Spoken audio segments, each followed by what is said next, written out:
Chapter 11. Transportation in Animals and Plants. Let's begin. For a cell to remain healthy, some conditions must be there, such as temperature and concentration must be within the range, and waste products from metabolic activities must be removed regularly. The area surrounding the cell, where material for molecular constructions are required and wastes are deposited, must be regularly cleaned. Circulatory system in animals. Unicellular organisms like amoeba and paramecium do not possess a specialized circulatory system. Every cell obtains its nutrients and oxygen through cell diffusion. In Hydra, water carries food to its various body parts and also takes body waste away from different organs for excretion, whereas in multicellular organisms, transportation is carried out by circulatory system, which consists of heart, arteries, veins and capillaries. Blood is the medium for transport of all the necessary materials to different body parts. Circulatory system in humans. It is the system of vessels which connects all the cells, tissues and organs of the body together. Humans have a well-developed circulatory system. It consists of blood vessels, arteries, veins and capillaries. Heart, blood. Blood is a fluid which is red in color and flows in the blood vessels. The red color of blood is due to presence of a red pigment called hemoglobin. It performs the various functions. 1. It is a medium through which transportation of nutrients and gases occur. 2. It regulates the body temperature. 3. It removes waste from the cells. The blood is made up of two components, plasma and blood cells. Plasma. It is a yellowish, non-living fluid portion of the blood which makes up more than half of the blood volume. It contains dissolved gases, salts, proteins and wastes. Blood cells. Cells are the living part of the blood. There are three types of cells present in blood: red blood cells, white blood cells and platelets. Red blood cells, erythrocytes, are disc-like in shape with a depression in center. It contains red pigment hemoglobin which combines with oxygen to form oxyhemoglobin that helps in transporting oxygen to all the parts of body. White blood cells, leukocytes, are bigger in size than RBCs, but they do not have hemoglobin. They provide immunity to the body against the diseases and infections. They are less in number than RBCs, but its number increases during infection in body. WBCs are also known as soldiers of the body.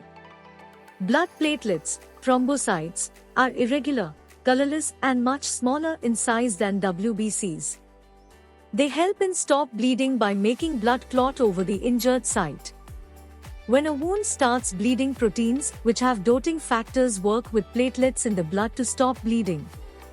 In people where blood doesn't clot normally is a disorder of hemophagia. Functions of blood. It transports oxygen from the lungs to the cells. It carries food nutrients from the digestive tract to different parts of the body. It carries off waste materials from the cells. Platelets in the blood help in preventing blood loss by clotting the blood. It helps to maintain a constant temperature in the body. Blood vessels. These are tube-like structures that transport blood throughout the body. Blood vessels are of three types. 1. Arteries. Arteries carry oxygenated blood away from the heart to all the parts of the body. The pulmonary artery is an exception as it carries deoxygenated blood from heart to the lungs. The main artery of the body that originates in the left ventricle of the heart is called aorta. Arteries have thick muscular wall. 2. Veins. Veins carry deoxygenated blood from various organs back to the heart. Pulmonary vein is an exception which carries oxygenated blood from the lungs to the heart. Veins are located just under the skin. They have thin elastic walls with greater diameter than arteries. The flow of blood is smooth in veins, so blood pressure in the vein is low. Veins are placed superficially. They prevent backflow and ensure blood flow direct to the heart. 3. Capillaries. Arteries branch into finer blood vessels. They are the link between arteries and veins. They are so thin that they allow diffusion very easily. The exchange of substances between blood and the body cells occurs through this diffusion process. Table 11.1 Difference between artery, capillary and vein. Serial number. Artery, capillary, vein. 1. Arteries are thick-walled with a narrow lumen. It helps in the exchange of food, oxygen and carbon dioxide between blood and tissues. They are thin-walled tubes with a narrow lumen. 2. It carries blood away from the heart to other parts of the body. Capillaries form a network by joining artery with the veins. It carries blood from different organs back to the heart. 3. It carries oxygenated blood. Except pulmonary arteries, it carries both pure and impure blood. It carries deoxygenated blood except pulmonary veins. 4. They are situated deeper under the skin. They are situated very deep within the organs. They are situated superficially. Heart. The size of our heart is nearly equal to that of our fist. It pumps the blood to all parts of the body. The heart is a four-chambered muscular organ present in the left side of the chest cavity, located between the lungs. Its walls are formed of cardiac muscles. Because of these cardiac muscles, heart beats rhythmically, pumping blood into the arteries. A normal heart beats 60 to 80 times per minute. Heartbeat. Pumping of blood makes the muscles of different chambers of the heart contract and relax. A phase of heart contraction is called systole and relaxation is called diastole. The two phases of heartbeat can be heard as loop and dub sound through stethoscope.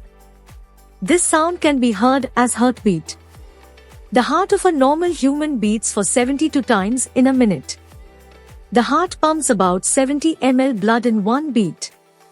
The four chambers of heart are 1. The right auricle, 2. The left auricle, 3. The right ventricle, 4. The left ventricle. Functioning of heart. Auricles, singular atrium, their walls are thinner than those of the ventricles. The right auricle gets deoxygenated blood from the body while the left auricle receives oxygenated blood from the lungs by the pulmonary vein. Ventricles, their walls are thicker than the auricles. The right ventricle receives deoxygenated blood from the right auricle and pumps to the lungs through pulmonary arteries for oxygenation. The left ventricle receives oxygenated blood from the left auricle through pulmonary vein and sends to aorta from where blood is distributed to the whole body. That is the reason why the left ventricle has the thickest walls. Blood circulation around the body. The movement of blood through the heart and around the body is called circulation. On leaving the heart, blood moves through many tubes called blood vessels.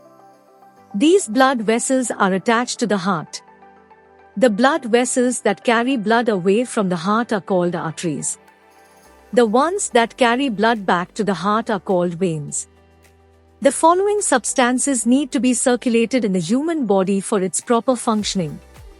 Supply of water and minerals for proper functioning of an organism. Transportation of hormones and enzymes. Supply food and oxygen to every cell of the body.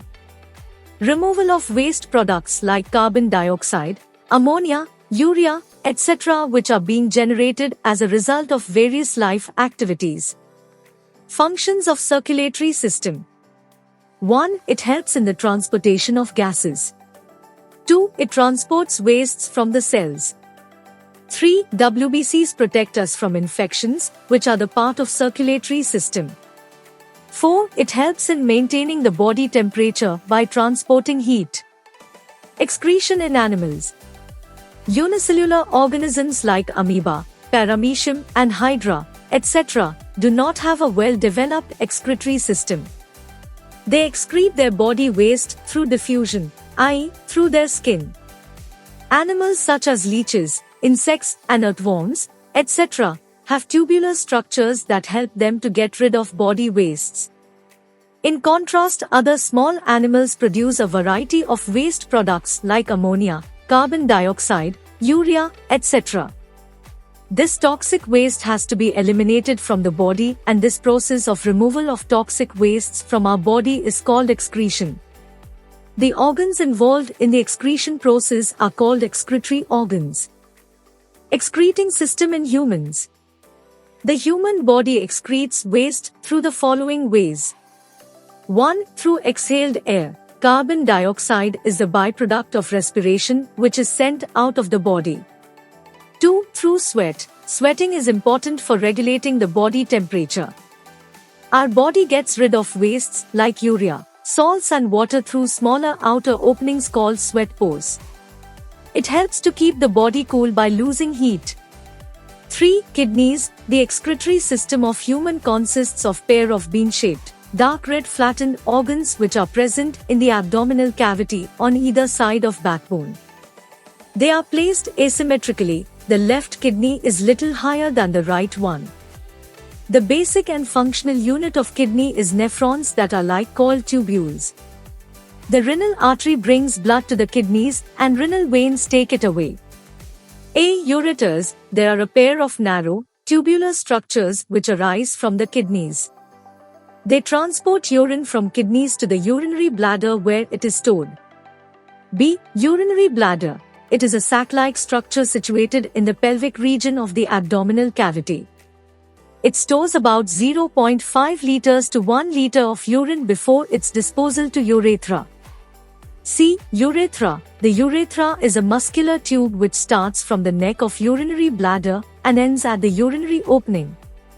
D. Urine. A nitrogenous waste is formed by the breakdown of proteins, ammonia, which is a very toxic substance. It is converted into urea by kidney, which is less toxic than ammonia. Urea is excreted out in the form of pale yellow fluid called urine. Urine is made up of 90% of water, 5% of uric acid, urea and other nitrogenous substances. Table 11.2. The types of wastes and their examples. Types of wastes. Examples. Excretory system. Solid wastes. Faces. Digestive system. Gaseous wastes.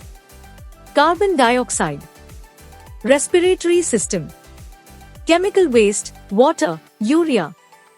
Urine and sweat. Skin and excretory system. Transport of substances in plants. The transport system of plants is called vascular system. Plants need to transport the minerals and nutrients to the leaves for photosynthesis. Then the food manufactured in the leaves is carried by vascular system, xylem and phloem, to the various parts of the plant. The mode of transportation of nutrients remains the same in different kinds of plants, i.e. herbs, shrubs and trees. Transport in plants occurs at 3 levels. The first level is cellular transport, where solutes and ions are transferred from one cell to another. This typically occurs through diffusion and osmosis. In osmosis, water flows from an area of high solute concentration to an area of low solute concentration, whereas diffusion is the movement of particles from an area of higher concentration to an area of lower concentration. The second level is the absorption of water and nutrients from the soil by the roots. In general, as surface area increases, absorption also increases. Because of many root hairs or extensions, a plant's roots actually have a high surface area. The third level of transport is the transfer of water and nutrients from the root to the highest part of the plant even without a mechanical pump. This is made possible through a process called transpiration. Among tall trees, water and nutrients transported along a length of about 100 meters. This is made possible through a process called transpiration. Plants have a well-developed transport system. It is called vascular system. It has two main functions. It transports water and minerals dissolved in water from roots to all the aerial parts of the plant. It transports the food synthesized in leaves to various parts of the plant right up to the roots. Transport of water and minerals. The vascular system of plant is made up of two types of vessels, xylem and phloem vessels. They are pipe-like vessels placed side by side, which extends from root to tip of the leaves through the plant stem. Xylem vessels, xylem tissues conduct water and minerals from roots to the tip of leaves.